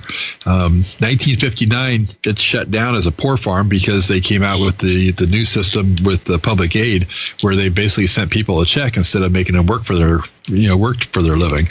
And so that came around. And then later on in the mid 80s, or even a little bit sooner than that, it actually did become a psychiatric hospital where they would treat patients. The big difference between a hospital and an asylum is a hospital is trying to help you, where an asylum just basically puts you in a room and lets you sit there until you die. But Ashmore was a hospital. In fact, I mean, we know that there where the rooms were where they did a lot of electroshock therapy treatment out there and things like that. We know which room that was that they did that in, because I actually had a couple of ladies that went to school at Eastern Illinois University that came out there just last year, and they're probably 70 some years old now, and they wanted to go see the building. It was kind of funny because they came out there and they're like, "So where are the ghosts? Will we see any ghosts?" I'm like, "Where was this room that they used for the nurses? And where was this?" And they're like, "Tell us where the ghosts were." I'm like, "No, I want to know about this." So it was, yeah, I was trying to get the history of the place, and they were more worried about, the ghosts. And they said, "We've always had some weird feelings when we were out here working when they were in college." And she said, "But it's like, we never mentioned ghosts because nobody ever believed us. But yeah, we always thought there was something weird in here." But it was it's an interesting place with that. And somebody asked in the chat room if it was a home prior to the Ford farm. No, actually it was, there was a guy that bought it that was going to turn it into his house. And then there was so much vandalism problem out there, he couldn't keep up with it. So he decided not to even turn it into a house. But the building now that's there, the other building, in fact, I think this is a really cool part of history, and talking to you as a female, I think you'll appreciate it, is that when they had the fire out there originally about 1880, it was caused a lot of damage, but they didn't do anything. The county did not do anything to help fix the building up whatsoever. So about 1915, a female inspector for the state of Illinois came down and said that the livestock and cattle at the location were in better conditions than the people. That they were living in their own feces. There was rats, vermin running all over the building. They said it was deplorable. There was water leaking in everywhere. He said it was just total filth. And she went back to the county and told the county, "You need to replace that building." And so this female inspector basically is the one that came in and said, "That's it. This is gone, and fix it." And so they did. And that was 100 years ago. Wow. I mean, so it was, because the building was built, she came out about 1915 with this, and in 1916 it was built. So 100 years ago, a female had enough clout with the state to make that happen. That's pretty cool, because they didn't have much as a rule. Not at that point in time, but yeah, this lady did for some reason. I'm not sure what it was, but yeah, I found the news article that they wrote about her doing this, and that that the building had to be torn down. That's so awesome. But I I may be thinking of the same situation where she said that the insane were not restrained. They were running around with the general population. They were, not medicated. They were just loose, being insane with people. Well, so that had to be freaky too. Yeah, and especially during the poor farm days, I mean, there was no fences up or anything like that. You were kind of sent there by courts, but you could pretty much leave if you had the means to show that you could take care of yourself on the outside, and that didn't happen very often, if anything. But I mean, we don't have a lot of information from the poor farm days because basically nobody cared about those people out there. It was just like matter of they're out there, let them sit. We don't care about them. The people that had money didn't care about the people that didn't have money. And so that's where they were just stuck out there. And I have found one article that basically talked about, there was a baseball player that was playing like single A baseball, like a semi-type pro league, that went out there for some rehab because he didn't have a lot of money. So they sent him out there to rehab. And there was a little bit of an article about him and what he experienced inside there. And that's about the only article I've been able to find about the inside and what people talked about the inside. And he had positive things to say about it because they grew their own food out there, their crops, they butchered their own meat. They did everything themselves. And he never complained about it at all. He said that, they were treated pretty good as far as what was being done out there for him. Wow. Well, I guess your attitude would affect your outlook. It does with everything else. So if you went out there trying to make it a positive experience, then it would become one as much as it could. Well, and we've got pictures out there too. And I think, the people that were out there, that lived out there, that was their life. And that's why I've kind of adapted the word, some call it home, because that was their home. That was the only place they knew. They had nowhere else to go. You could look at pictures that we found probably from like a Sunday afternoon when they would get together and just relax and have a good time. They were playing music out on the steps. They had guitars out there. They had a PA system set up there. They were enjoying themselves. This was their home. This is where they lived. And so I think that they were content with what was going on because this was the only place they knew. Yeah, I love, and I saw it on the site, and I saw it in some different articles that I read, the Some Call It at Home. And people need to understand that about your location, Ashmore, and other haunted locations as well. There's reasons people are still there. And, I do understand residual hauntings and the energy signatures and that type thing. But spirits can go anywhere, in my opinion. Yeah, I mean, and they tend to go where they felt safer, or where they feel, as in with the little girl who was in the fire, where they feel they can save someone else, they can prevent someone else from suffering what they suffered. Yeah, I think the one thing that we know about the paranormal is we don't know anything about the paranormal. Pretty much. And we did turn down one TV show that wanted to come out there. When I first bought it, they called me and wanted to do a show out there. First off, I told them it's not an asylum because that was basically where their show was headed. And I told them I was not going to allow them to come in there and try to trap a ghost. And I said, I don't believe in that. I don't think it's right. And they said, well, that's kind of what we do. And I said, well, you're not going to do it at my place. So, in fact, their producer told me, he said, well, but you're going to be famous. It'll be on TV. I said, the only reason you're calling me is that the place is famous. And I said, I don't need you coming here trapping a ghost, so I'll just pass on your show. And yet they're having their first ever time there soon. Yeah. Yep. But it's not a show. They're just coming out there. Nope, they're coming to explore it and experience it themselves. And they're great guys. They are great guys. And I didn't talk to any of them. I talked to a producer, somebody. I had some problems with a couple of things that they did on that show. And when I had the opportunity, I asked them about them. And basically, it wasn't their call. Those are the production companies. They say what they want to see. And if you're doing the show and they're the ones paying for the show, then you do what they ask you to do on the show or you go home. you're pretty much in control of by the producers, and that's what you're going to have to do. That same team actually did go to the mat about the praying before their investigations. So I thought that was interesting. Right. Yep. Yeah, they won that battle. They did win that battle. They didn't win the one about blowing up the box, though. No, not that one. That one bothered me. And I told them that, and I love them. They know that. So they're great people. Sure. And I'm glad that they're going to get to come there. But you have so many events coming up there, and we're about to have to take our final station break.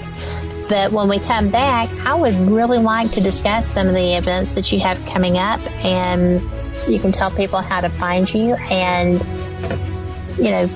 check out the site and find something that they want to support and show up for. I know your calendar is probably mostly booked right now for the year, isn't it?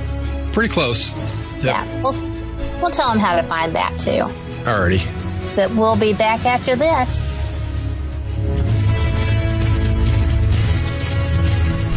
Let's Talk Radio would like to remind you that if at first you don't succeed, I got it. Don't try skydiving. WGOG DB Let's talk. Haunted, a psychic story by author and radio host Ariel Grace. This is not your average book of hauntings. Haunted, a psychic story is written from a psychic perspective and contains true stories and some handy tips. Written in 3 parts, Haunted, a Psychic Story contains chilling adventures, advice from the archangels, and helpful tips used by Ariel Grace to clear haunted homes around the globe. Haunted, a Psychic Story is available on Amazon, or you can download straight to your Kindle. Haunted, a Psychic Story by Ariel Grace. Get your copy today. Shopping, dining, beautiful lakes and rivers, and a monster? Welcome to Braxton County, West Virginia. Centrally located, Braxton County, West Virginia is the ideal place to visit. Natural beauty and recreation abound with 2 beautiful lakes for easy kayaking and canoeing, and many hiking trails. Did we mention the Flatwoods Monster?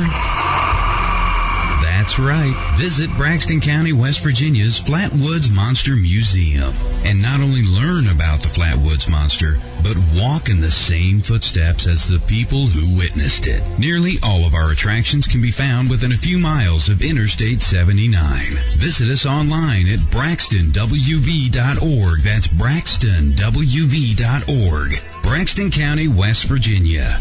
Center yourself here. The best in paranormal and metaphysical talk radio. WGOG DB. Let's talk.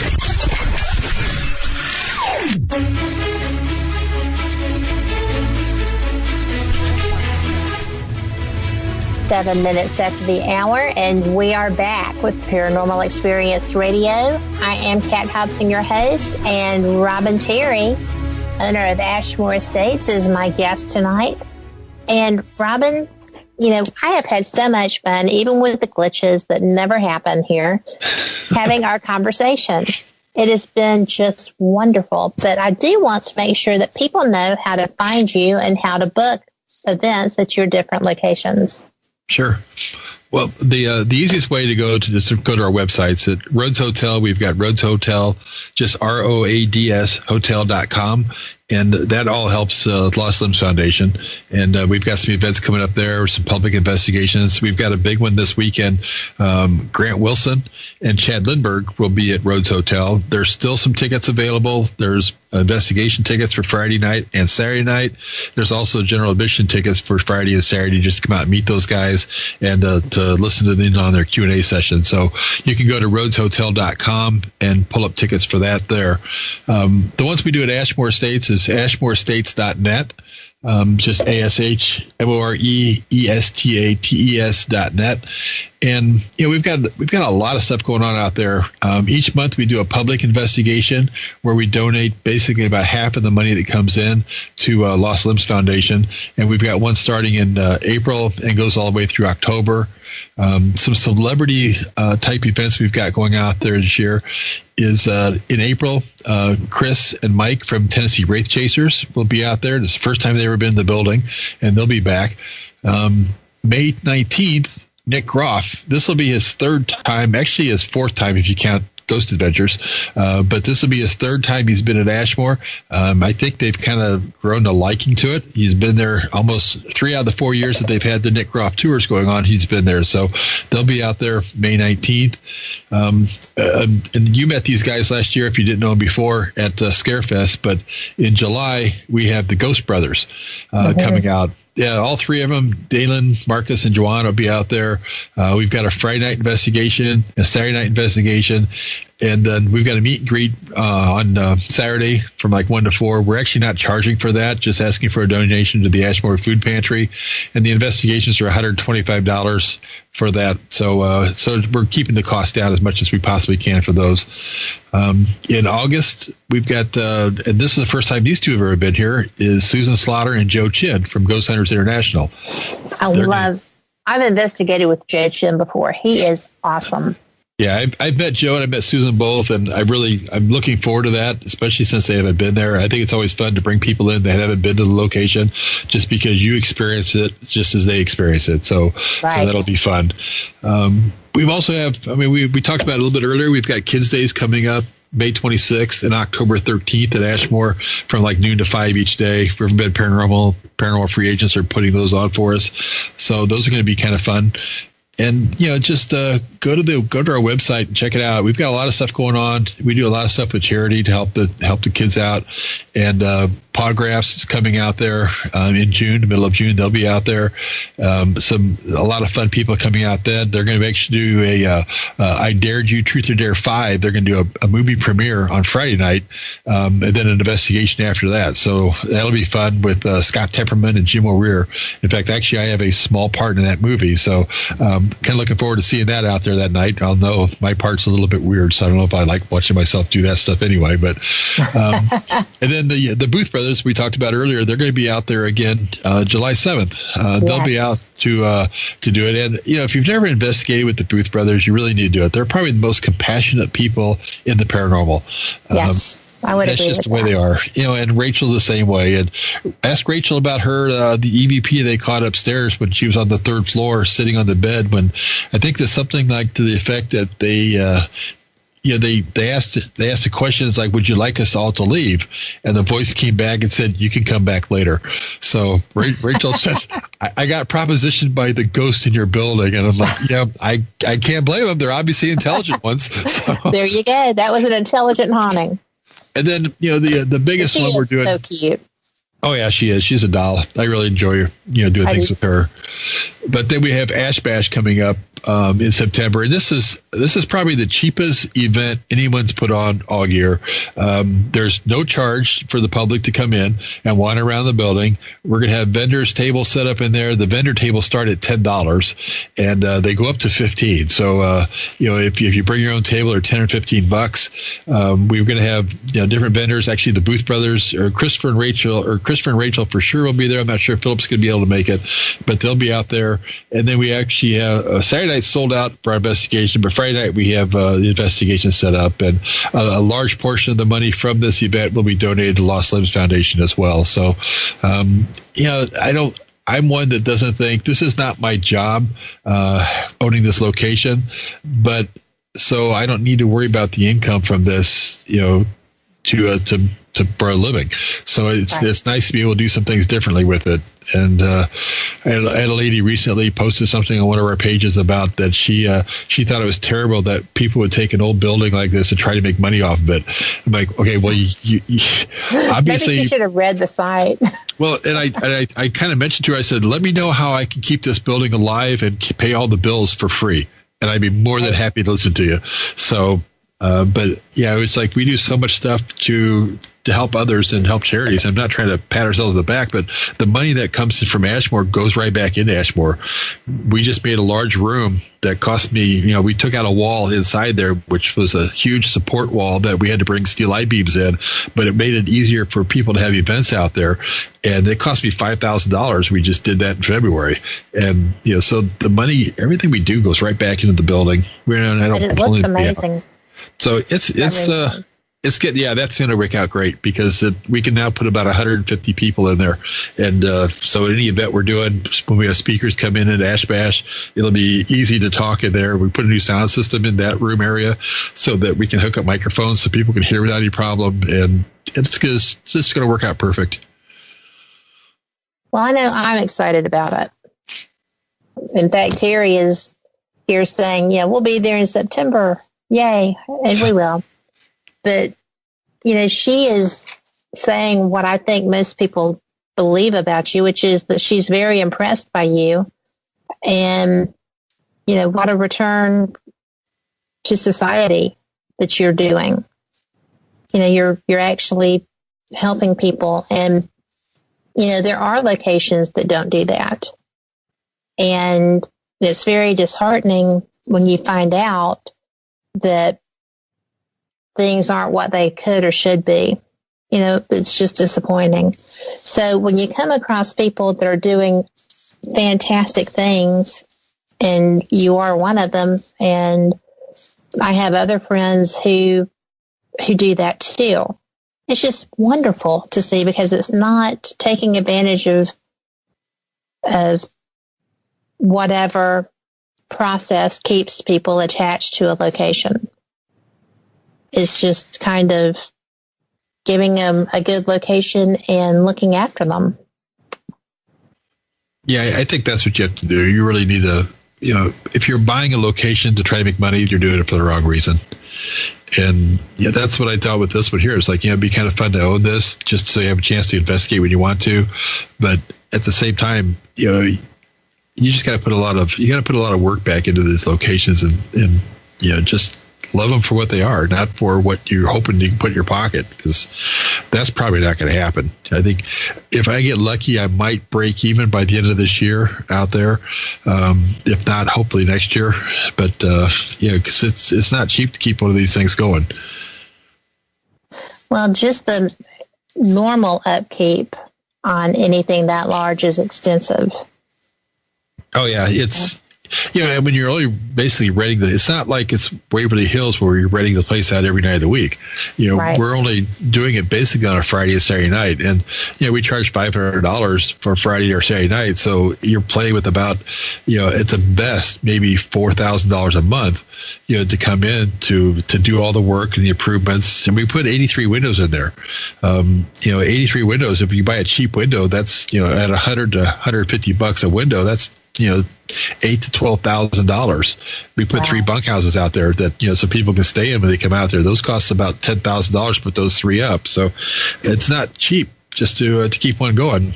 But at the same time, you just you do what you want to do, and hopefully it works out. Well, so far so good. Yep, that's the way I look at it. So. Yeah, me too. Well, Robbin, thank you so much for being here with me tonight. And again, I apologize for any technical glitches, and I have enjoyed you. I appreciate you coming to share with my audience. I know they're loving this too. And I hope to have you back soon. I'd love to do it. I really appreciate you asking me to come on. Yep. Well, I appreciate your time.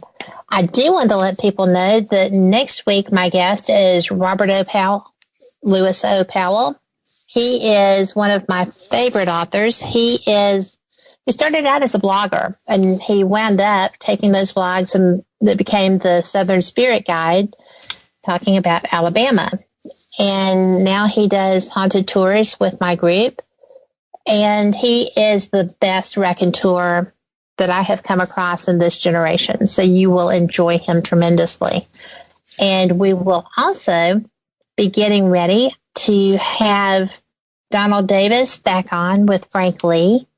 We are going to be discussing a recent event that we did. It was an unknown haunted location, and by jingo was it. So we'll be sharing some evidence for that. And I appreciate everyone in chat, everyone listening. Y'all have just been such wonderful people. I appreciate the questions. Everything here has just been fantastic. I appreciate everything. And we will be back next week. Same cat time, same cat channel. Y'all have a fantastic week.